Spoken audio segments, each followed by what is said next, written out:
নমস্কার দর্শক বন্ধুরা, আশা করছি আপনারা সবাই সুস্থ আছেন, ভালো আছেন। আমাকে অনেক পেশেন্টই জিজ্ঞাসা করেছিলেন আমি কোন মেটিরিয়া মেডিকার বই সবথেকে বেশি ব্যবহার করে থাকি বা কোন মেটিরিয়া মেডিকা আমি ফলো করে থাকি। আমি মেইনলি যেই মেটিরিয়া মেডিকার বইটা বেশি ফলো করি তা হলো উইলিয়াম বরিকের মেটিরিয়া মেডিকা, অ্যালেন স্কিনোট আর দুবে। এই ৩ টে বই সবথেকে বেশি আমার পড়া হয় বা বেশি ব্যবহার করে থাকি। তা বাদেও অনেক মেটিরিয়া মেডিকার বই আমার কাছে রয়েছে।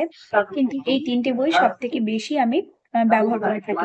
তো এই উইলিয়াম বরিকের বইটা আমার লো প্রাইস এডিশনের বই ছিল। আমি যখন কলেজে পড়তাম তখন আমি এই লো প্রাইস এডিশনের বইটা কিনেছিলাম। এর একটা বড় ভার্সনও হয়, একটা বড় বই হয়।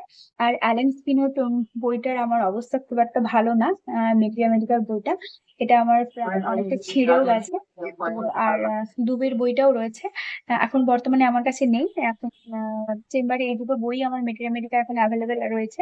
আরো অনেক মেটেরিয়া মেডিকার বই আমার কাছে আছে। আশা করি আপনারা বুঝতে পেরেছেন আমি কোন মেটেরিয়া মেডিকা বই সব থেকে বেশি ব্যবহার করে থাকি।